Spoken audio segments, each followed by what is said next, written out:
მოგესალმებით დილა მშვიდობის თქვენ უყურებთ უსმენთ მედია კავშირ ობიექტივის დილა მე ამ გადაცემის წამყვანი მერაბ ჭიქაშვილი ვარ. მივესალმები ყველას ასევე ვინც გვისმენს FM 105-სა და ერთ-ზე და ბუნებრივია ყველას ვინც ინტერნეტის მეშვეობით მსოფლიოს ნებისმიერი კუთხიდან თვალყურს გვადევნებს. თქვენ შეგიძლიათ აკრიფოთ www.obiektivi.net და თქვენთვისაც ობიექტივი მედია კავშირი, ობიექტივი ყურებადი და მოსასმენი გახდება. დღეს პარასკევია და როგორც ყოველთვის ჩვენი უსმელი რუბრიკა ევროპა და საქართველოს, რომელშიც ვკითხულობთ ასოცირების ხელშეკრულებას და ბუნებრივია მივყვებით ფეხდაფეხ ყველა იმ საკითხს, იმ მნიშვნელოვან საკითხს, რომელიც გათვალისწინებულია ამ უზარმაზარ პროექტში, ანუ ხელშეკრულებაში, რომელზეც ხელი გვაქვს მოწერილი და შესაბამისად, რა თქმა უნდა, ჩვენი გადაცემის თანაწამყვანი, მუდმივი თანაწამყვანი ირაკლი თედორაძეა, ბატონო ირაკლის მივესალმები, დილა მშვიდობის ირაკლი, მოგესალმები. და ჩვენ რა თქმა უნდა კიდევ ერთხელ გეტყვით 23885-ია ჩვენი პირდაპირ ეთერის ტელეფონის ნომერი და შესაბამისად შეგიძლიათ დარეკოთ თემიდან გამომდინარე იმ საკითხიდან გამომდინარე რომ საკითხზე დღეს ვსაუბრობ და დღეს ძალიან მეტად აუცილებელ და მნიშვნელოვან საკითხზე ვისაუბრებთ, იმიტომ რომ ეს პრობლემა რეალურად არსებობს, პრობლემა გაურკვეველი საზოგადოება და შესაბამისად რა თქმა უნდა ნებისმიერ შემთხვევაში ჩვენ სამართლებრივ მხარეებს, სამართლებრივ კონსულტაციებს და თუ როგორ უნდა მოიქცნენ ადამიანები მივყვებით ზუსტად ამას პროფესიონალებთან ერთად. მოგესალმები ირაკლი, დღეს მინდა რომ ვიცი რომ ძალიან საინტერესო და მნიშვნელოვანი თემაზე ვისაუბრებ. რაზეა საუბარი და პირველ რიგში მიესალმე რა თქმა უნდა სვენელს დილა მშვიდობის მოგესალმები. მივესალმები სვენელს, მოგესალმები მერაბ.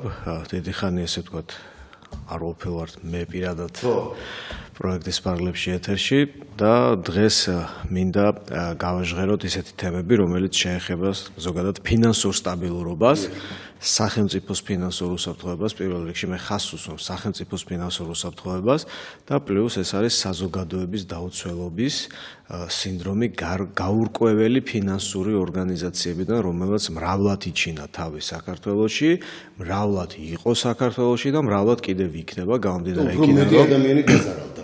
კი ბატონო და მრავლად იქნება მანამ სანამ ჩვენი ესე ვთქვათ სამთავრობო გუნდი არ შეეცდება გამოასწოროს ის სოციალური ფონი, რომელიც არსებობს და ზუსტად აი ესეთი სოციალური დაუცველობა და სიღატაკის ზღვარზე მყოფი ადამიანები და საზოგადოება არის წინაპირობა იმისა, რომ ესეთი კომპანიები და ესეთი ვითომ ფინანსური ორგანიზაციები არსებობენ. რატო ამ გადაცემის ფარგლებში პირდაპირ გეტყვით, იმიტომ რომ ხელშეკრულებაში პირდაპირ არის მითითებული, რომ ფინანსური სისტემები უნდა იყოს გამჭვირვალე სახელმწიფოში, სახელმწიფოს უნდა ქონდეს კონტროლის მექანიზმები დაწესებული და ჩვენ ვიცით, რომ საქართველოში ესე ვთქვათ ფინანსურ კონტროლს უმეტესწილად და მონეტარულ პოლიტიკას ატარებს ეროვნული ბანკი, მაგრამ დღეს კანონმდებლობის ანალიზი ჩვენ რო ჩავატაროთ, ხვდებით, რომ საქართველოს ბანკს, ანუ ეროვნულ ბანკს არ აქვს ჯერჯერობით საკმარისი ინსტრუმენტები იმისა, კანონმდებლობიდან გამომდინარე, რომ აკონტროლოს სხვადასხვა კომპანიები, რომლებიც ირიბად თუ პირდაპირ ეწევიან ფინანსურ საქმიანობას. მე პირდაპირ ვიტყვი და ამას პასუხისმგებლობით ესე ვთქვათ გავაცხადებ, რომ დღესდღეობით პირამიდა, როდესაც გამოიყენება სიტყვა კომპანიის მიმართ, ეს ყოველთვის არის სინონიმი αφერისტობის და მოტყუების. დღეს ესე ვთქვათ, ჩემი თემა ალბათ უკვე მსვენელი მიხვდა, ეს არის ფინანსური პირამიდები. მე არ დავასახელებ კონკრეტულად, ესე ვთქვათ, სოციალურ ქსელში მე რამოდენიმე კომპანია მოვიხსენიე პირამიდული ქსელის, ესე ვთქვათ, სისტემით მომუშავე ქსელად, ერთ-ერთი ესე ვთქვათ გამორჩეული არის QNET-ის, სხვას ჯერ არ შევეხები, იმიტომ რომ არსებობდა კომპანია საქართველოს, რომელიც ესევე მიმტკიცებდა ძალიან ბევრი მისი ესე ვთქვათ მეანაბრე, რომ ის არ იყო პირამიდა, მაგრამ ჩამოიშალა იგივე ბედიელის მალე QNET-ს და სხვა დანარჩენ კომპანიებს, რომლებიც საქართველოში არსებობენ. საზოგადოებას კიდევ ერთხელ ავხსნათ, QNET-ი ზოგადად რა ნიშნავს, რა სისტემაა და დავიწყოთ, იმიტომ რომ ეს ამაზე იყო ბოლოს არის საუბარი, თუმცა ვერ ხვდებია რაზე საუბარი. რა არის ასაქმეებს, როგორ საქმეებს და რა შეეხება საზოგადოება, რა არის. აი ზუსტად დღეს მთელ გადაცემას მიუძღვით ქსელურ მარკეტინგს, ეგრეთ წოდებულს, რომელსაც აქვს ძალიან კარგი სახელი. თუ საბჭოთა კავშირს გავიხსენებთ ჩვენ და ესე ვთქვათ უახლოეს რუსეთის ისტორიას, იმიტომ რომ მოდი ავიღოთ და ვთქვათ პირდაპირ რომ რუსეთი განვითარებადი ქვეყანაა, მისი ეკონომიკით ჩვენ ახლა არ ავიღოთ მოსკოვი და მსხვილი ქალაქები, სადაც მილიარდობით ფული ტრიალებს. საშუალო არითმეტიკულად განვითარებად ქვეყნებში უფრო მარტივია ესეთი კომპანიების წარმატება კომპანიის წარმატება არ ნიშნავს, რომ მეანაბრე იქნება წარმატებული, აქ არის საუბარი ფულის გამოტანაზე სისტემიდან და ეკონომიკიდან და სახელმწიფო ზიანის მიღება. ჩვენ გვქონდა ესეთი ოქროს საწმისი ჩვენს ისტორიაში, ძალიან ცნობილი, ესე ვთქვათ, ახლა სახელებს ვიტყვი, რომელიც უკვე ოფიციალურად აღიარებულია, რომ პირამიდის არის Herbalife, რომელიც თითქოს და თავაზობს გომეოპათიურ საშუალებებს. ესეთი არის Cepteri, თითქოს და ცნობილი გერმანული კომპანია, რომელიც ჭურჭლებს და ესე ვთქვათ, სხვადასხვა ნანოტექნოლოგიურ საშუალებებს თავაზობს დიასახლისებს და საქართველოში პოპულარობას კრებს QNET, რომელიც არის ასევე ფინანსური პირამიდა, ანუ ქსელური მარკეტინგის კომპანია. ეხლა რას ნიშნავს ქსელური მარკეტინგის კომპანია, ხო? ეს არის წარმოვიდგინოთ სამკუთხედი პირამიდა, რომელიც დამფუძნებელი არის მოთავსებული თავში, ანუ სამკუთხედის თავში, შემდგომ არის ესე ვთქვათ საინიციატივო ჯგუფი, რომელსაც ეძახიან მმართველებს თვითონ, ანუ ეს არის იერარქიული სისტემა. მესამე ზოლში, ანუ უნდა დაიყოს პირამიდა 4 ზოლად, მესამე ზოლში ეს არიან ზონის ან უბნის კოორდინატორები, გააჩნია ქვეყნის ან ქალაქის სიდიდეს, რომელზეც საუბრობთ და ქვემოთ მეოთხე საფეხურზე არიან მოთავსებული მე, თქვენ და სხვა დანარჩენი, ვინც კი გაბედავს და შევა ამ კომპანიაში. ეხლა, როდესაც ჩვენ საუბრობთ, რომ ეს არის პირამიდული, ეს არ ნიშნავს, ვიღაცამ შეიძლება შეომედაოს და ძალიან ბევრი მედავება სხვათა შორის იყოფი, რომ მე რა რომ ეს არის იერარქია. შენ რა შპს-ში არ გაქვს დირექტორი და დირექტორთა საბჭო? ჩემო კარგებო და ლამაზებო, მე მინდა ვთქვა, რომ დირექტორი ემსახურება შპს-ის ინტერესებს და შპს-ს არ ყავს ესე ვთქვათ მეპაიეები ან არ ყავს მეანაბრეები. ის ანხორციელებს თავის საქმიანობას თავისი რისკიდან გამომდინარე. ხოლო როდესაც ჩვენ კომპანიაში გავწერავნებისათვის გვთავაზობენ ან ფულად შენატანს, ან ვიყიდოთ გარკვეული პროდუქცია და შემდგომ ამ ნაყიდი პროდუქციიდან ან შეტანილი ფულიდან ჩვენ გვთავაზობენ ბენეფიტებს, ანუ სარგებელს დარეცხულ პროცესს, ეს არის სუფთა ფინანსური საქმიანობა და ამ საქმიანობის განხორციელების უფლება აქვს ბანკს. ბანკს ძალიან კარგი მაგალითი მინდა მოვიყვანო, როგორ ხდება ზომბირება ხალხის, ხო? ბანკი გამოყავთ, ესე ვთქვათ, აუგდემონად, რომელიც ჩვენ ფულს თითქოს და შემდგომ გადააპროცენტებს და ბანკი არის ჩვენი დამყაჩაღებელი, ხოლო ესეთი კომპანია არის პანაცეა, რომელიც მოვიდა, იცის ესე ვთქვათ, საიდუმლო ინფორმაციები და ის მაგიტომ არის პოპულარული. მე კიდევ ერთხელ ვისაუბრებ შემდგომ როგორ ხდება რეკრუტირება ამ კომპანიებში და რას ეყობა ხო ფსიქოლოგიურად, მაგრამ მოდით ავიღოთ პირდაპირ ბანკი, როდესაც უნდა შეიქმნას, მას აკონტროლებს ეროვნული ბანკი და მას აქვს სასტარტო კაპიტალი, ანუ საგარანტიო კაპიტალი და თუ ბანკს რაიმე მოსდის, არის დაზღვევა, როგორც დეპოზიტების, ისე ანაბრების და მუშაობს ესე ვთქვათ მთელი სახელმწიფო აპარატი და ის საგარანტიო თანხა 50 მილიონი იქნება 5 მილიონი თუ 15, როგორც შეუძლია ბანკს რო კონდეს, რომელიც შემდგომ მიცავს ჩვენს ინტერესებს, ხოლო ასეთ კომპანიებში ფინანსური საფუძველი, ანუ საგარანტიო თანხები არ არსებობს. ეხლა მოდით ავიღოთ რა. ისტორიულად რო გადავხედოთ, ეს კომპანიები გახდა პოპულარული 30-იან წლების ამერიკაში. ჩვენ თუ ისტორია ვიცით და მე ვიცი რომ საზოგადოება მიცის, 30-იან წლების ამერიკა ეს არის ხუხულებში მცხოვრები, მუყაოს ყუთში მცხოვრები, ჩიკაგო გავიხსენოთ, ესე ვთქვათ, როდესაც ხალხს უჭირდა და მათ ჭირდებოდათ იოლი და მარტივი ფული. ქსელური მარკეტინგის მთავარი თემა რა არის, ხო? პირველ რიგში ჩვენ გვთავაზობენ გამდიდრებას. აი ზუსტად გამდიდრების დაპირება არის იმ საზოგადოების ყველაზე დიდი ტკივილი, რომელშიც ჩვენ ვცხოვრობთ. როდესაც ადამიანს არ აქვს სტაბილური შემოსავალი და უჩვენებს ჩნდება დიდი კომპანია, მათ აქვს ძალიან კარგი, ესე ვთქვათ, ლამაზი ჟღერადი უცხოური სახელები, რა თქმა უნდა, ისინი ეყრდნობიან ფინანსურ გაუნათლებლობას ადამიანებს, რაც ჩვენს ქვეყანაში და ესე ვთქვათ, სხვა ძალიან ბევრ ქვეყნებში არსებობს.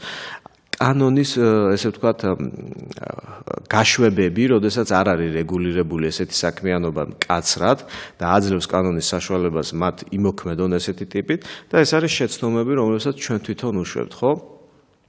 პირამიდა არის, ესე ვთქვათ, სინონიმი აფერისტობისო, ჩვენ თქვით და რატო? თუ დავაკვირდებით, იგივე კომპანია QNET რატომ აქვს აღვადილი, ხო, ის ნათლად ჩანს ბაზარზე.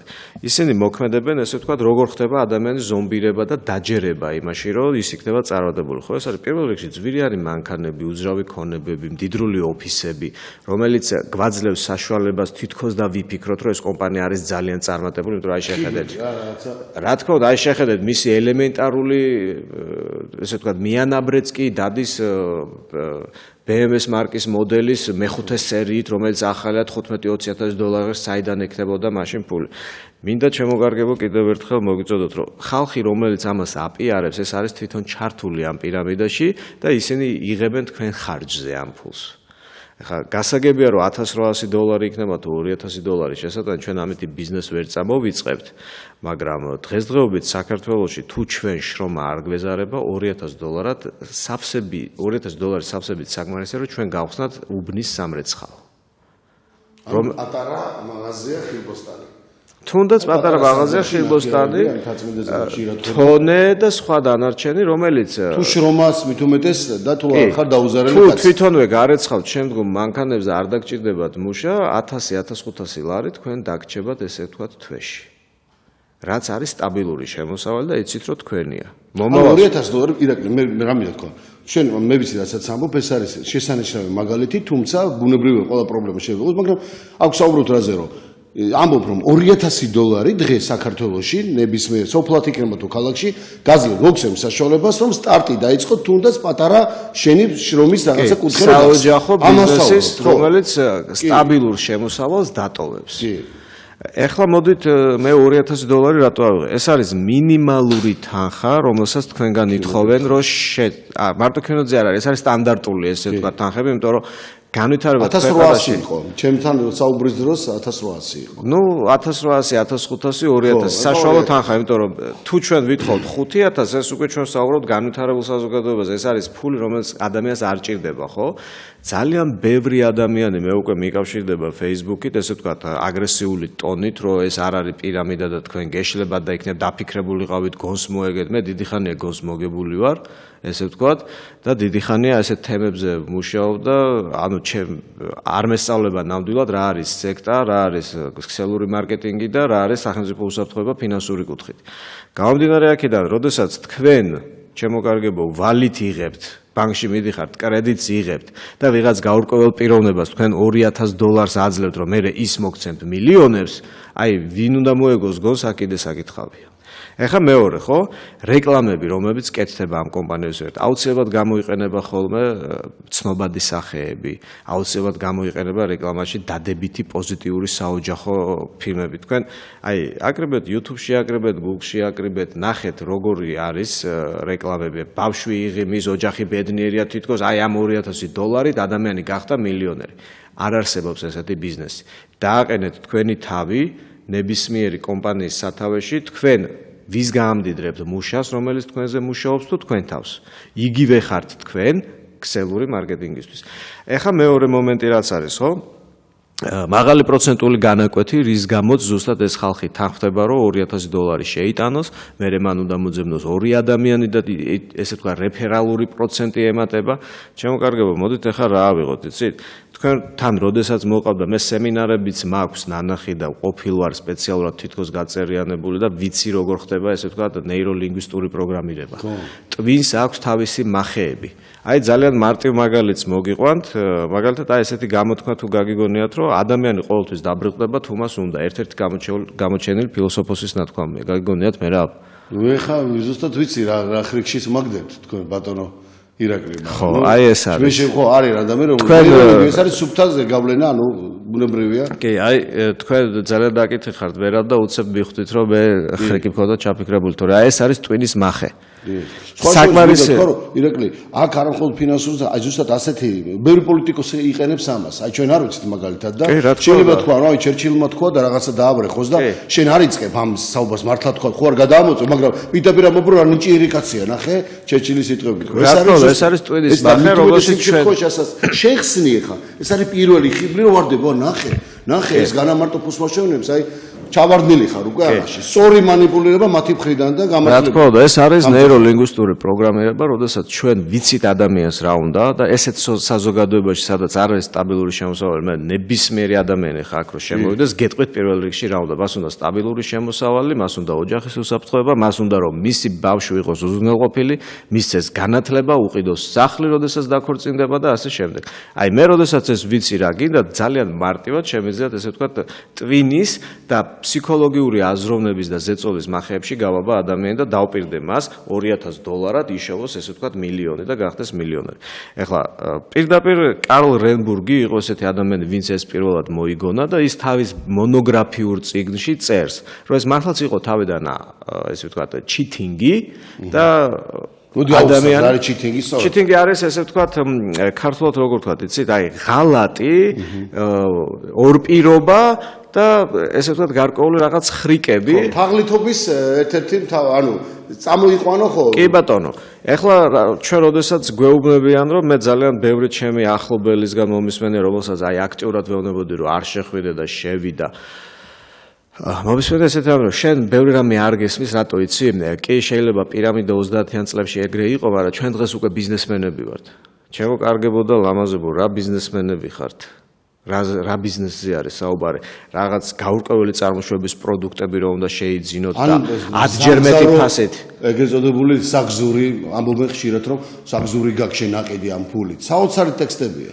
მე არ ვიცი მე მართლა ტარდება დიდი სემინარები ესე ვთქვათ სადაც მსახიობები ანუ ჩვეულებრივი ჩვენნაირი მოქალაქეები მსახიობები რომელსაც უხდიან ფულს გამოდიან და თითქოს მათ იშოვეს ძალიან ბევრი ფული ამ კომპანიაში როგორ შეიძლება იშოვო კომპანიაში ფული როდესაც მსოფლიო განვითარების ინდექსი ეკონომიკის ითვლება რომ 2.3% თუ აქვს ფირმას ყოველწლიური მოგება ის ითვლება წარმატებულ ფირმად 2.3% სუფთა მოგებას თუ ტოვებს ფირმა ეს ითვლება რომ წარმატებულია ფირმა და ითვლება რომ იქ არის ტოპ მენეჯმენტი და ესე ვთქვათ სოფლიო ტვინები როგორ შეიძლება 30% მომცე თვეში მოგება კომპანია რომელსაც არ გაქვს არც ინვესტიციები არ გაქვს უძრავი ქონება ანუ თქვენ ჩემ მოცემულ ფულს არ აშენებთ აპარტ ჰოტელებს მაგალითად არ აშენებთ კაზინოებს არ აშენებთ ტურიზმს არ ანვითარებთ ხო რომ შემდგომ ამით ფული თქვენ მეუბნებით რომ ფულს მომცემ, აი დაფიქრდი, საიდან მომცემ ფულს.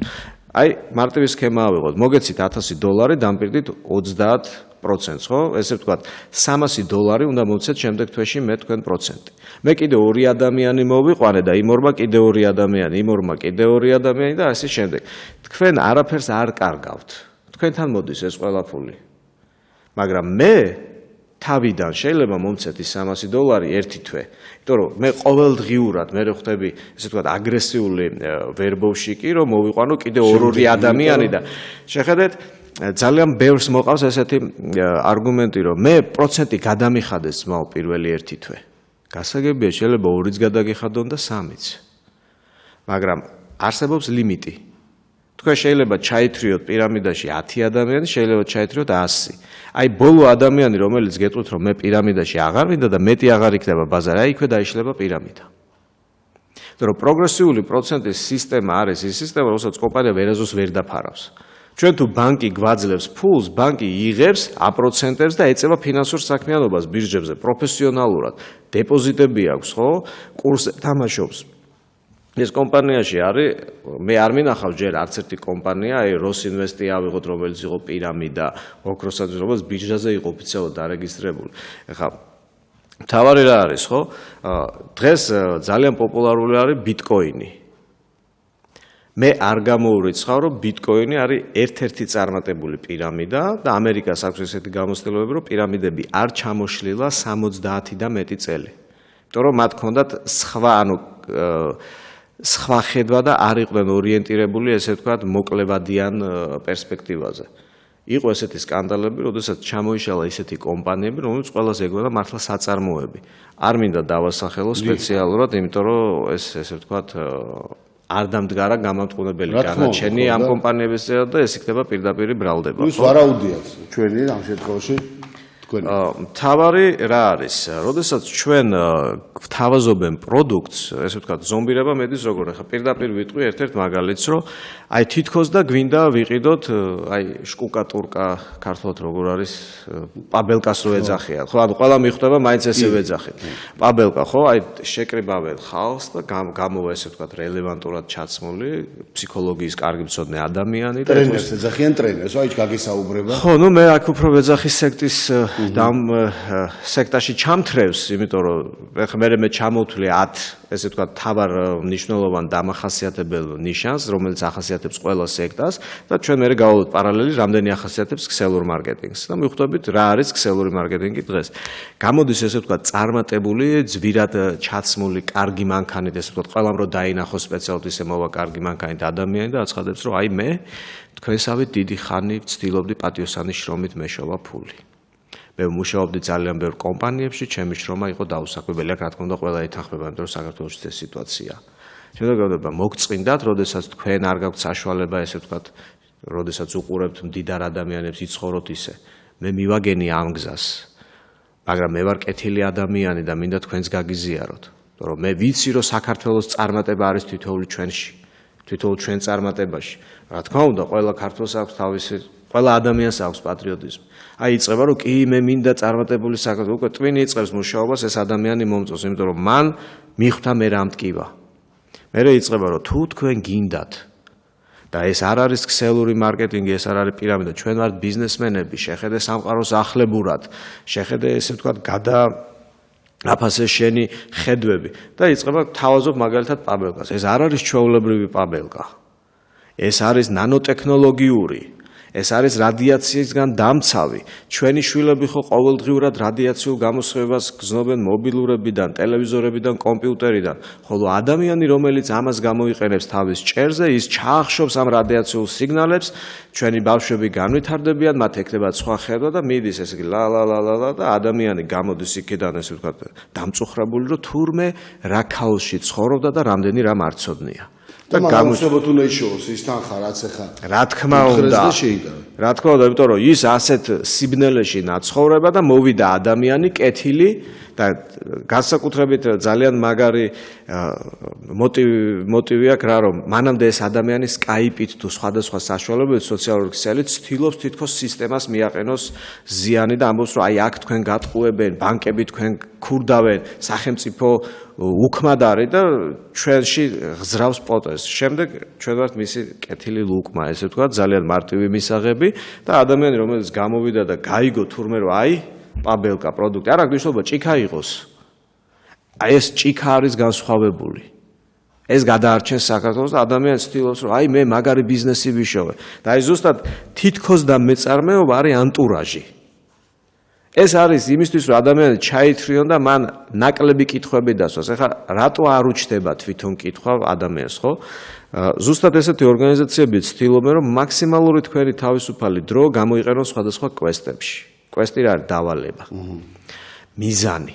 ჩვენ ყოველდღიური მიზანი გვაქვს, მოვიყვანოთ 2, მოვიყვანოთ 4, გავყიდოთ 10 ცალი დაუშვათ ჭიქა, 10 ისე ვთქვათ, შეფუთვა, პაბელკა, რაღაცა და ნელ-ნელა, როდესაც ჩვენ მივაგენით პანაცეას და ჩვენ ვიცით, რომ სხვა არაფერი აღარ იცის უკვე და ჩვენ ახლებურად უყურებთ სამყაროს და პირველ რიგში ვისთან მივდივართ ოჯახის წევრებთან. დედა ეს რა გავიგე? თურმე ჩვენ ბინებს რო გვიშენებენ, ისინი ცუდია. და არის კომპანია, რომელიც აშენებს ძალიან კარგ ბინებს, იქ ჯანმრთელობა, იქ ბედნიერება და შემოდით დროზე. მე თქვენ გადაგარჩენთ. აი ჩვენში აღვიძებენ ესე ვთქვათ გმირის ფსიქოლოგიას და ადამიანი რომელიც ეუბნება ესე ვთქვათ გარედან რომელსაც ეს ვერბოვკა თავიდან ბოლომდე არ აქვს მოსმენილი ეუბნება რომ ეს არის პირამიდა ის ხდება აგრესიული მე მაქვს ოჯახში ისეთი შემთხვევები როდესაც დაურეკავთ ჩემთვის პირადად და Facebook-ში მოუწერიათ რომ ჩემი მეუღლე გააწევრიანეს ის მთხოვს ახლა მე რო გავწევრიანდე და ბავშვებსაც და ესე ვთქვათ ჩემს დედამთილს მამამთილს და რო უთხარით ვარი დაამტრია ოჯახში ყველაფერი აგრესიულია გვაგინებს და რაღაცა გვიშველე იქნებ მოწეროთ რომ ეს არის მართლაც პირამიდა ზოგი არ გადადის ძალადობაზე უბრალოდ აგრესიულია და ესე ვთქვათ მე თქვენ ვერ მიგებთ მე ოჯახიდან წავალ და აი ნახავთ მილიონერი დაგიბრუნდებით და ესეთი ადამიანები უმეტესწილად შემდგომ ესე ვთქვათ ნაგავ საყრელზე გადავარნილები აღმოჩნდებიან იმიტომ რომ ესენი არიან ესე ვთქვათ აი ეს მეოთხე დონე რომლის იქითაც ვეღარ იზრდება პირამიდა და იწყებს ჩამოშლას რატომ საუბრობ რომ Q-net-ი მაგალითად საშიშია ხო მე ბრალდების ტონით არ ვამბობ რომ ეს პირამიდა, მაგრამ ყველა ნიშანი პირამიდული მოქმედების მას ახასიათებს. გამომდინარე აქედან იგივე იყო ფინანსური კომპანია საქართველოს. მშვენივრად ანხორციელებდა ბიზნესს, სანამ მოიზიდა ესე ვთქვათ დეპოზიტები, ანაბრები, შემდეგ ჩამოიშალა, როდესაც საჭირო იყო. ეხლა მთავარი რა არის, ხო? როდესაც სემინარებზე როგორ ამოვიცნოთ, რომ ჩვენ ვართ ფინანსურ პირამიდაში. ჩვენ ყოველთვის გვთხოვენ ჩავითრიოთ ახალი აბონენტები და ვარქვათ მიანაბრეები. ჩვენ გვაძალებენ, ესე ვთქვათ, მარტივად, გვაძალებენ ისე რომ თუ არ იყიდი მე შენ გაგაგდებ. არა, პროდუქტს წარმოგვიჩენენ როგორც სიახლეს, ჩვენ იძულებული ვართ ის ვიყიდოთ, შემდგომ გავავრცელოთ.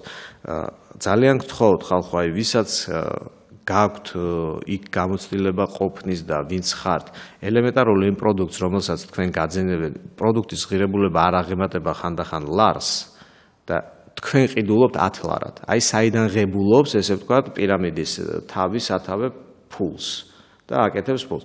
ელემენტარულ ექსპერტიზაზე მაინც გაიტანეთ, ან შეადარეთ ანალოგიურ პროდუქტს, რომელიც დევს დახლებზე მაღაზიებში. ხშირ შემთხვევაში ის ჩამოვარდება ხარისხით. იგივე არის ბიოლოგიურად აქტიური დანამატები, ბადებს რასაც ეძახიან, თითქოს ჯანმრთელობის პილულა. ან პანაცეის ტაბლეტი და ჩვენ გვეუბნებიან, რომ აი ეს შველის შაქრიან დიაბეტს ჩვენმა კომპანიამ მიაღწია შეთანხმებას ადამიანთან, რომელიც არის ნობელის ლაურეატი ჯანმრთელობის კუთხით, მან გამოიგონა ესე ვთქვათ დიაბეტის წამალი, აგერ მაქვს მე ეს რეცეპტი ექსკლუზიურად მოყდა, იმიტომ რომ ის იყო უაღრესად კეთილი ადამიანი და კაცობრიობაზე ზრუნავს და მხოლოდ ჩემ კომპანიას აქვს ამის გაყიდვის უფლება და დროზე დავიწყოთ გადავარჩინოთ ქვეყანა დიაბეტისგან. ან სიტყვაზე ვთქვათ C ჰეპატიტისგან არ აქვს მნიშვნელობა. და ამ პილულებში ხშირად არის უბრალო ბალახეული, რომელიც შეიძლება ჩვენო ბებიამ და ბაბუამ მოამზადოს, იმიტომ რომ გაუგონე მაგალითად მრავალძარღვას ნახარში. ხშირად ყოფილა ესეთი, რომ ანალიზები რო ჩაუტარებიათ საზღვარგარეთ, ან მრავალძარღვას ნახარში იყო, ან ვაშლის წვენი ჩვეულებრივად და მაგრამ ადამიანში გზრავენ აი გმირის შეგრძნებას, გადამრჩენის შეგრძნებას და პირველ რიგში ამ კომპანიებში მიდიან კომპლექსიანი ადამიანები. ადამიანები, რომლებმაც ვერ შეძლეს ბიზნესის წარმოება, ვერ შეძლეს დასაქმება და ისინი თვლიან, რომ ისინი არიან წარუმატებელი საზოგადოებაში და დაუფასებლები და უცებ აქ ჩნდება ადამიანი, რომელმაც მას მისცა საშუალება ერთდროულად გამختارიყო მეწარმე, წარმატებული ადამიანი და გადამრჩენი ერის. ეხლა მთავარი მომენტი რა არის, ხო? არასდროს აბა გუშინ მოვითხოვე სპეციალურად ხელშეკრულება Q-net-დან რას უდებენ. და ერთ-ერთი პასუხი იყო სოციალურ ქსელში, რომ იურისტთან წაიღო და აჩვენა და არაფერი კანონსაწინააღმდეგო იქ არ ეწერაო. ფიზიკურად არ გაჩვენეს, ანუ ფიზიკურად არ ქონია. არა, ფიზიკურად არა. ფიზიკურად Q-net-ის ხელშეკრულებასთან არ მქონია, მაგრამ მე გადმომიგზავნეს ოქროსაწმისის ხელშეკრულება, რომელიც ჩამოიშალა და მილიონობით მიანაბრე არის და მე ერთ გადაცემაში გავაკეთე, რომ ოქროსაწმისმა მოინდომა აღორძინება, ესე ვთქვა და ვალის დაბრუნებისთვის მოითხოვა $5,000 კიდე რომ ჩაედო ხალხს. ანუ ვალის აღიარება რომ გავაკეთო, ქალბატონი ამბობდა, ვინც ბრალდებული იყო და სისხლის სამართლის დანაშაულისთვის მოიხადა პასუხისმგებლობა, ესე ვთქვა სასჯელი. ის ამბობდა, რომ ვალი რომ გიღიაროთო და მე მაქვსო გადამალული ქონებებიო, $5,000 უნდა მომცეთო. დაგიბრუნებ თუ იმის დაგიბრუნებ 100-ო. იმიტომ რომ ხო, იმიტომ რომ მე გადამალული ქონებები მაქვს. ერთი რამ უნდა ითქვას, ძალიან საინტერესოა და აი საზოგადოების ეკება და მე ამ შემთხვევაში აი ოპონირებას გაგიწევ უბრალოდ რომ იყოს რომ ის უფრო მეტად. როგორი შემთხვევაა? მე ამ შემთხვევაში როცა ჩემთან მოვიდა ადამიანი რომელიც აი ამ ზუსტად ამ მთხოვდა რომ მიმეღო მონაწილეობა ეგრეთ წოდებულ არ მახსოვს ზუსტად კომპანია ვერ დავასახელებ, ამიტომ არ მინდა რომ მილიონობით არის ეს კომპანიები. მაგალითად მე რა მითხრა და რას მესაუბრე. ზუსტად ამაზე იყო საუბარი, რომ მე ამ $1,800 შევიძენდი საგზურს ნებისმიერ სოფლიოს ნებისმიერ კუთხეში დაადეო მე რა მხელიო 10 დღეო, შენ და კიდე ერთიო წახვალ. მოკლედ ეს უკვე ნაყიდი გაქვს. ნუ მე ბევრი შეკითხვა დავუსვი. გარდა იმისა, რომ თავიდან ვიცოდი აპრილში მე ამას ფიზიკურად რეალურად არის გამაჩნდა. თხა მაგრამ ჩემი მეგობარი მოვიდა, რომელსაც ძალიან საკმაოდ ცნობილი ადამიანი და არ მინდოდა რომ მეთქვა რომ მივხვდირო რაღაც, თუმცა ბოლომდე ვესაუბრე. აქ რა იყო კიდე მთავარი და რა არის რა მთავარი? აი ამას მართლა როგორ აკეთებენ და ახერხებენ, იმიტომ რომ რა მითხრა რა იყო მთავარი მესიჯი. ნუ ერთი ის რომ გაგისაუბრებიან მე რა ნახე როგორ არიან თვითონ. ეს ყველაფერი რა ჩემ მოყევი მართლა. ნახე შენ ხო იცი რამდენი რამე ნახე როგორ დაგელაპარაკებიან ტიპები, სადაც ოფისში უნდა მიგიღო და რაღაც. მეორე რა იყო, იცი ირაკლი? მე მინდა ამასაც ვთქვი, რომ რა ხდება საზოგადოება ჩიხში კი რა რეალურად როგორ ხდება, არ ვიცი ესე თუ არა. ყოველ მეორე პარასკევს, კაი, დაანებე მე რა პროფესს თავებს. თუ ფეხებზე დაიკიდეო ბოდიში და არ შემოიყვანი არავინ რაღაცა. შენო $300-ო ორი კვირის პარასკევის თავზე ყოველ პარასკევს მიიღებ ძმო. რა გინდაო? ნახეო, მართლა მიიღებ, მე მივიღეო. აი ეს რა ხდება მაშინ ირაკლი ხო ხდები ანუ ვერ უხდა ხარ შენ რა თქმა უნდა $300 არ არის $1800 მაგრამ ვინ იცის რომელი პარასკევი გაგზდება მაგრამ რეალურად მე ამას გეუბნება ხარ არ ამგონია მომატყუოს ხო ხდები მაგრამ რა თანხა ანუ მართლა აძლევენ თანხას რომ ის $300 გაუმყარდეს აი ამაზე მინდა ვისაუბროთ იმიტომ რომ მოდი ახლა ვიტყვი რომ აი რიგითი მე ჩვეულებრივი ადამიანისკენ ვარ ახლა მე და ამ კიუნეტისკენ თუ რაღაცკენ ვერ ვიქნები მაგრამ აი ამ სიტუაციას მართლა რომ აძლევენ მობილური ძალი მე ვიღოთ და გავაგზავნოთ აი ჩემი შეკითხვაა რომ რეალურად რა არის რა ხდება მაშინ გისმენთ მობილური ისაუბრეთ გისმენთ დიახ ბატონო მერაბ დიახ თქვენი სტუმარი ისაუბრეთ ბატონო მერაბ პატარა საყვედური მინდა გითხრათ გენაცვალე საკმერაცია ჩვენ ღარიბები და იქ მხარეს კიდევ მდიდრები აი უნდა გამოგეცხადებინათ რომ აი ეს გადაცემა ღარიბების საყურებელი არ არისო აი მე თემთვი ნამისნობას მან ლაპარაკია 1000 და 2000 და რამდენ დოლარებზე გამდიდრებაზე და ასე შემდეგ აი ეგ მე ნერვები მისვლის და სხვა არაფერი დღეს საქართველოს ჩვენი ქვეყანა გაყოფილია ორ სხვადასხვა ქვეყნად ერთი ხედან გლები და ტურები მეორე ხედან აი ის ხალხი მან თქვენ ერთ-ერთი ვარიან როტირიან დღესდღეობით და უპირველეს სიამოვნებაში და არაერთო შეჭამონ აი ისე კითხვა როდესაც უკეთესია ვერ მივხვდი რა სულ გასაგებია დიდი მადლობა მე მესმის ეხლა უბრალოდ ის რაზეც ჩვენ ეხლა საუბრობთ რაზეც არის დღეს ზუსტად რომ სოციალურად დაუცველი და ღარიბები და ესეთი ფენა უფრო ხდება ამ ფინანსური პირამიდები ჩვენ ამაზე ვსაუბრობთ ჩვენ ვსაუბრობთ იურისტთან ჩვენ ვსაუბრობთ ეკონომისტთან და შესაბამისად ბუნებრივია რომ მე იმეს ჩემი ყველა გადაცემა პირდაპირ მინდა გითხრათ დიდერებისთვის არასოდეს არ არის თუმცა განათლებაზე ორიენტირებულია ნებისმიერი გადაცემა და პირველ რიგში რა თქმა უნდა დაწყებული ყველა ადამიანის და ყველაფერს მე უბრალოდ მინდა ვიცოდეთ როგორ ჩვენ ეხა ირაკლისთან გვაქვს საუბარი როგორ უნდა ვიყოთ მზად რომ არ აღმოვჩნდეთ ტრაგედიაში ფინანსურ იმაში თორე ღმერთმა სიკეთე მოუტაროს ნეტა თუ რამე სასიკეთო ამაზე ვსაუბრობ კი ბატონო მე გამოვეხმაურები ბატონს ღარიბი არაზოს არ ყოფილა ჩემთვის შეურაცხყოფა მინდა გითხრათ პირდაპირ თქვენ შეურაცხყოფად თუ მიიღეთ ესე ვთქვათ ეს თქვენი პრობლემებია ფსიქოლოგიური სიღარიბე ფინანსური არ ნიშნავს შეურაცხყოფას. შეურაცხყოფა იქნებოდა ადამიანს რო უწოდო ღარიბი ინტელექტუალურად, სულიერად ან ღირსებით. აი ეს არის შეურაცხყოფა. თორე ფინანსურად ღარიბები ვარ დღეს ჩვენ ყველა. არ ამგონია ვინმეს თქვენთაგანს ჰქონდეს ბილ გეიტსის დონე-ფული ან სტივ ჯობსის. არ დავასახელებ ქართულ მილიონერებს, რომელიც პარლამენტში სხედან. ღარიბი დღეს არ არის შეურაცხყოფა და ეს არის ქართული სიტყვა. მე არ მიხმარი არა უცენზურო სიტყვა, არც ნეგატიური დატვირთვა. არა, ბატონო სიტყვა რაღაც ხო პრინციპში? არა, არ მესიამოვნაო რომ ღარიბად მოგვიხსენიაო და სხვა ახსნა არა აქვს იმ ადამიანს, რომელსაც 500 ლარიც არა აქვს შემოსავალი, თუმცა ის პატიოსნად შრომობს. კიდევ ის არის და გადავიდეთ თავარ შეკითხვაზე. გისმენთ მობილური? ალო. დიახ. მოგესალმებით.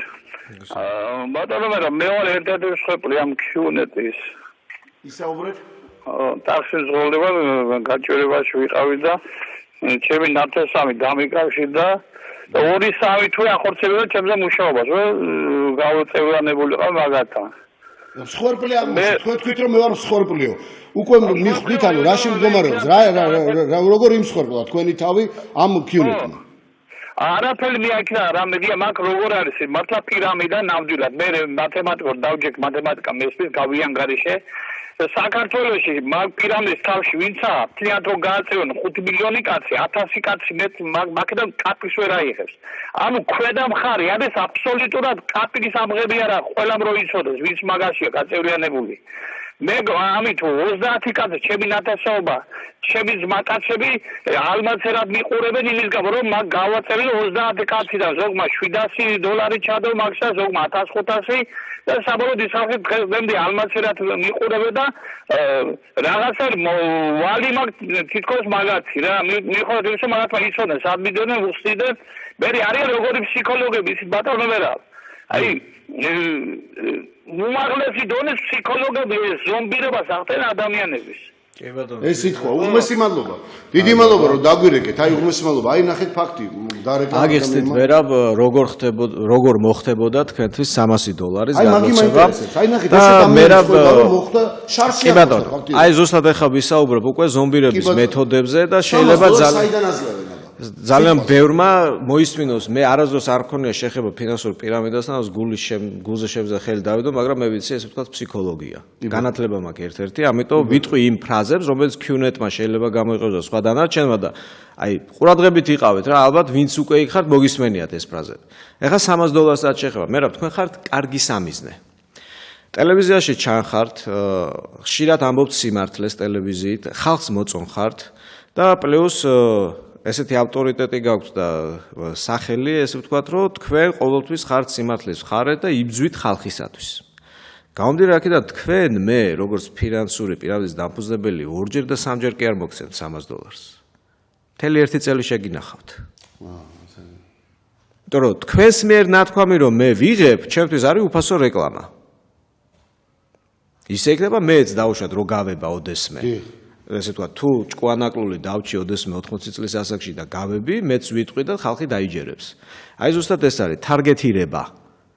ზოგი მართლაც იღებს, ოღონდ იღებს ის ადამიანი, ვინც სარგებლობს კოლორიტით, ავტორიტეტით, ცნობადია საზოგადოებაში.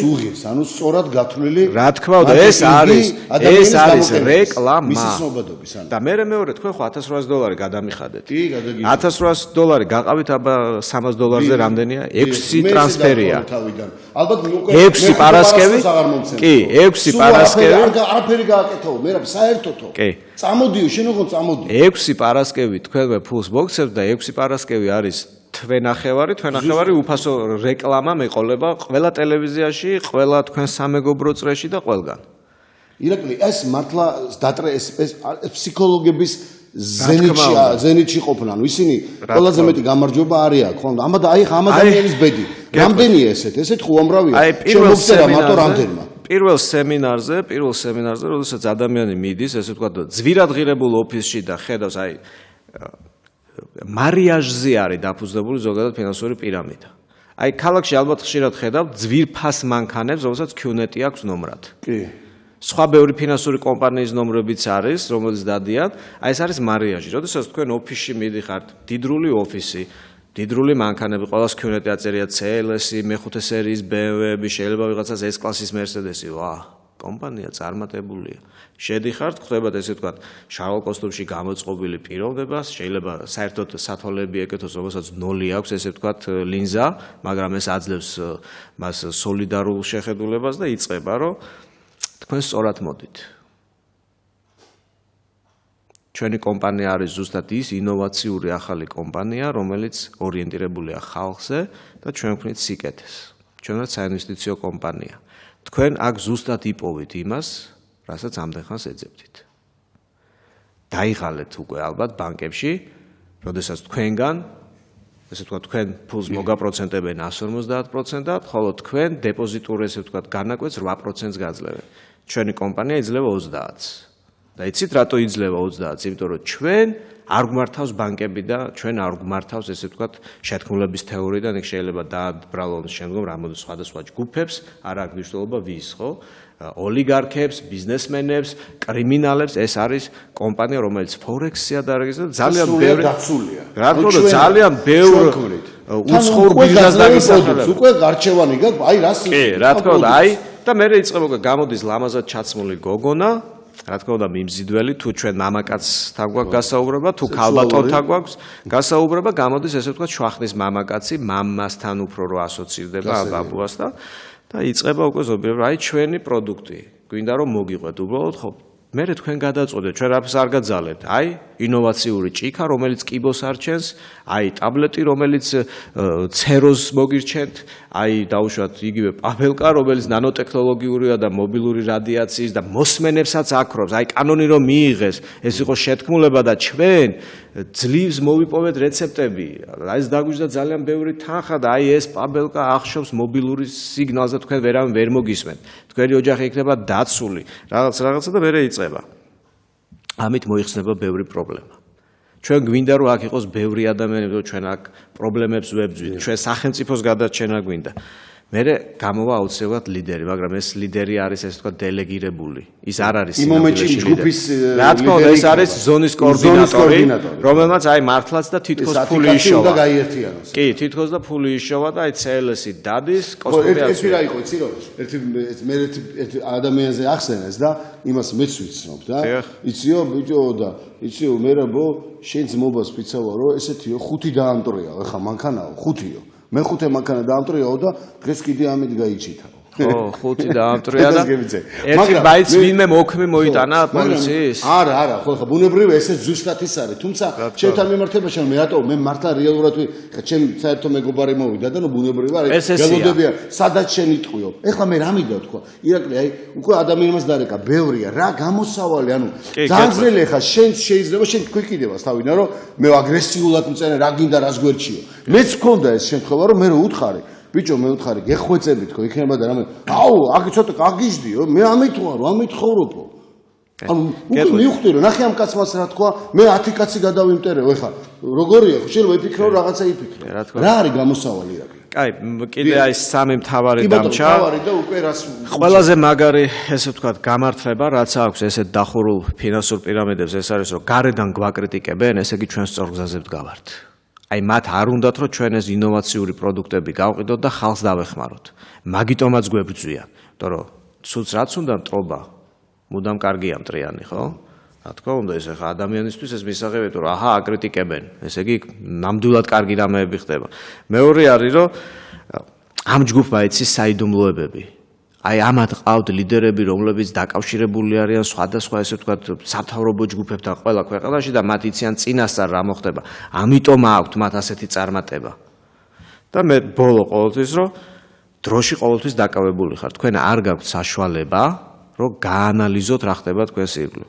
აი მე რაც ახლა დღეს ჩამოვთვალე ხო, ლიდერი, გამოკვეთილი ესე ვთქვათ სიმდიდრე მე ვიცი ის რაც სხვამ არ იცის მე მებძვიან ხო მე მებძვიან მე კარგს ვაკეთებ და მაგიტომ მებძვიან ეს არის ზუსტად სექტის მართვის მეთოდები და ეს ადამიანები ხდებიან სექტანტები ოღონდ სწორი გაგებით მინდა გაიგოს ყველა ნეგატიური გაგებით სექტანტები ბუნებით და ფინანსური ცოტათი განსაკუთრებით პათოსური არის მათი შეხვედრები დავუშვათ თუ 6 თვე გასტანდა პირამიდა, მან შეიძლება ყოველთვე იყოს გააჩნია მიზანს, ესე ვთქვათ, შეიკრიბება, შეიძლება ფილარმონიაში შეიკრიბონ კონცერტით მისცენ, გააჩნია ხა საქართველოში ესეთი კი, საქართველოში ესეთი ფართო ხელგაშლილობა არ აქვს, მაგრამ მე ვსაუბრობ ცოტა ესეთ ძლიერ პირამიდებზე, ხო, ესეთი იკრიბებიან და გამოდის აი თუნდაც ტაქსის მძღოლი, რომელიც ამბობს, რომ მე ვიშოვე ფული, გამოდის ექიმი, რომელმაც იშოვა ფული, გამოდის მასწავლებელი, სხვადასხვა სეგმენტებს ურტყამენ.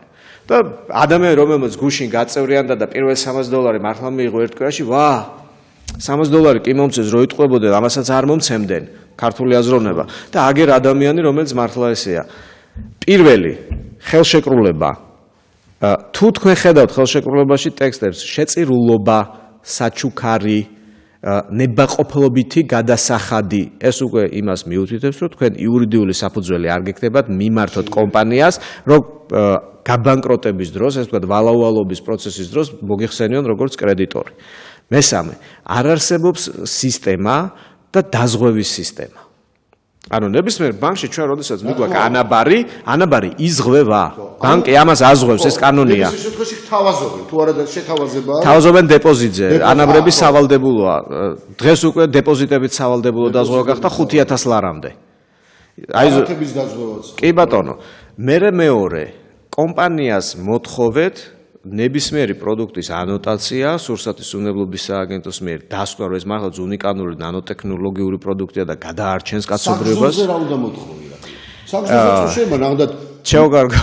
მართლა გაგიშვებენ ანუ მე ახლა არც შეიძლება თქვენ მართლა გაგიშვან. მაგრამ თქვენ ახლა ანუ სხვა შემთხვევაში არ გაუშვებთ. თქვენთვის ახლა რო შემოთავაზებთ კარგი რესტორანი თქვენ ეს არ გიგვირთ. მაგრამ საგზურზე ვარს არ იტყოდით. ზუსტად შემოგთავაზეს ის რაც თქვენ გინდათ. $400 და $500 ადრიას შერმანს შეიხშე, თქვენითაც წახვალთ. $1800 ვარ გადაიხადოთ. ნეპალშიც მინდოდა, იცის, ნეპალში მინდოდა 1800-ათაც იმ კომპანიითაც წახვალ. ეხლა მაგიც არაა პრობლემა. თუ გასაკეთებელია, თუ საჭიროა ეს. კი, რა თქმა უნდა, უბრალოდ არ იყოს გააკეთე. ბევრს, როდესაც თავაზობენ, ეხლა წარმოიდგინეთ ადამიანი, რომელსაც 5 შვილი ყავს, $1800, ისე იმას თავაზობენ ათდღიან წასვლა, სადაც იმას რაც უნდა ათდღიანი წასვლა. ისე უნდა რომ მე ჩემი $300 მომეცით, მირჩევნია მაგ საგზურს. მორჩა, იქ ის ვირტუალურად იყიდა ამან ისედაც. ვირტუალურად სადაც უყიდეს რა. რა თქმა უნდა, თითოეულს თქვენ შემოგთავაზე საგზური ვიღაცას თავაზობენ, ესე ვთქვათ, წილს სადღაც ვიღაცას თავაზობენ. გააჩნიათ თქვენ $1800 მოგთხოვეს, იმიტომ რომ შეიძლება იციან რომ ხელფასი არ გაქვთ დიდი. თქვენ რამოდენიმე გადაცემას მოусმენთ, სახეობების პრობლემა რო იყო და არა, იმანი ზუსტად იცოდა კაც. მაგრამ არის ადამიანები, ვინც ასეთ კომპანიაში $1800 არ მიდის და $10,000, რომელსაც აგროვებდა რომ შვილისთვის ბინა ეყიდა ქორწილისთვის, იმ $10,000-ით მიდის. ყველა მართლა $1800 არ მიდის. ირაკლი, 3 წუთით შეება, შენ თავიდანვე ახსენე და ჩვენ ბუნებრივია ხელშეკრულება არის, ჩვენი გადაცემის მთავარი ის და ევროპისაც მაგალითები და აპრობირება. სახელმწიფო ამ შემთხვევაში უნდა დაიცვას ეს. ნებაყოფლობითია ხელშეკრულება, თქვენ შეგიძლიათ მე მაჩუქოთ ფული ან შემომწიროთ ჩემ ორგანიზაციას. აი მაგით თუ არის ზუსტად რომ მიდიან იურისტთან, იურისტი ეუბნება აქ უკანონო არაფერი არ არის. აი ეს არის და ავარდი, მოდი ბოდიში. კი ბატონო, აი ზუსტად თემა მაგაშია რომ ესეთი იურისტი არის უპასუხისმგებლო. იურისტს როდესაც მე დამიდებენ ხელშეკრულებას და ბევრი წამიკითხავს, მართლა ეხა ხელშეკრულების მოძიებას რა უნდა. რომ წამიკითხავს და იქ უყურებ რომ შეწირულობა, ნებაყოფლობითი შენატანი, ესე ვთქვათ, ფონდის განვითარების შენატანი, უმწეობისთვის დახმარებისთვის შენატანი. მე უხსნით ჩემს ესე ვთქვათ კლიენტს, ხო, რომ უკაცრავად შენატანი ნიშნავს ამას. ნებაყოფლობითი შენატანი. რა თქმა უნდა და თქვენ თუ გნებავთ რომ ამაზე თქვენი ფული აჩუქოთ, მიიტანეთ. თუ არა და აქ არსად არ წერია რომ კომპანია ვალდებულია გადაგიხადოთ. ხელშეკრულებაში არსად არ არის ნახსენები რომ ის დაზღვეულია, კომპანია ფლობს რაღაც გადადეს. თქვენ $1800 მე რომ ასესხებთ, როგორ ხდება მევახშეებში, ხო? უზრუნველყოფა უნდა დამიდოთ. რატო არ დებს ამ უზრუნველყოფას კომპანია? თუ ამდენი ოფისები აქვს, ამდენი CLS-ები აქვს, რომელსაც 5 ჯერ ამტრევენ და ყოველდღე მაინც გაკეთებულია, რატო ეს ქონება არ ხდება უზრუნველყოფა თქვენი შენატანების? რატო არ ხდება ბანკში ან სადაზღვევო კომპანიაში გადაზღვევა თქვენი შენატანის? ძალიან მარტივია, თქვენ მე მომაბაროთ $20,000 და მეთქვა ირაკლი შენ ეკონომიკა გესვის და წადი ახლა ფორექსის ბირჟაზე და ითამაშე იქნება 1.30 მოიგო. წავალ დავაგრეგისტრირდები. რაღაცა დროს მოიგე, ბუნებრივია იქა. არ ვითამაშებ საერთოდ და მოვალ და გეტყვი, მე რა, აი შენ წარმოიდგინე, მეგონა რომ $1 გაიზრდებოდა, რა ვიცი, სულ ყოველთვის ვაკეთებდი ხოლმე სწორ პროგნოზს, მაგრამ დღეს შემეშალა. სამებრიჩება და შენ გააქვს კოლს გააკეთებ განაცხადს რომ მოგმართონ თუ რამე ასე. კი ბატონო, მომართონ ორგანიზაციაში და ყველაზე მარტივი ხერხი. თქვენ თუ რაიმე თანხა გაგაჩნიათ, კიდევ ერთხელ ვიმეორებ, რომ შრომის ნუ შეგეზარებათ. აი მარტივი ფული ყოველთვის არის ხაფანგი. $2,000-ად თავისუფლად შეგიძლიათ გახსნათ გარაჟში სამრეცხაო, რომელიც 700 ტირი 1500 ლარს თვეში დაგიტოვებთ. ან ნებისმიერი პატარა სასურსათო ხილბოსტერი. უღრმესი მადლობა. ირაკლი თედორაძე იყო ჩვენი დღევანდელი ევროპა და საქართველოს ბუნებრივია ჩემი მუდმივი თანაწამყვანი. ნებისმიერ შემთხვევაში ეს გადაცემაც ორიენტირებულია სწორად იმაზე, რომ მოქალაქეები დაცული იქნან, თორე ვერავინ ვერც ირაკლი და ვერც სახელმწიფო, როგორც ნათელია, ძალით თქვენ ვერ ჩაერევან. ეს ნებაყოფლობითია, უბრალოდ არ უნდა აღმოჩნდეთ მახინაციაში. ეროვნული ბანკიც კი ვერ ერევა. ასეთ კომპანიების არბიტრო არ აქვს რეგულაცია. ნებაყოფლობითია შესვლა. დიახ. უღრმესი მადლობა, ამიტომ ალბათ საინტერესო იქნება თუ მაინც ნებისმიერ შემთხვევაში ცოტათი უფრო მეც დაფიქრდებით და ხოლმე წარმატებას უსურვებ ღმერთმა ნეტა ყველა შეძლებულია მყოფოს ჩემი ქვეყანა, ჩემი ქვეყნის მოქალაქე საქართველოს თუ საქართველოს საზღვრებს გარეთ. დიდი მადლობა ირაკლი, კარგად ზანდებოდეთ, მე ორშაბათამდე გივშთევებით, ნახვამდის მომავალ შეხვედრამდე. სიმშვიდეს და სიკეთეს გისურვებთ.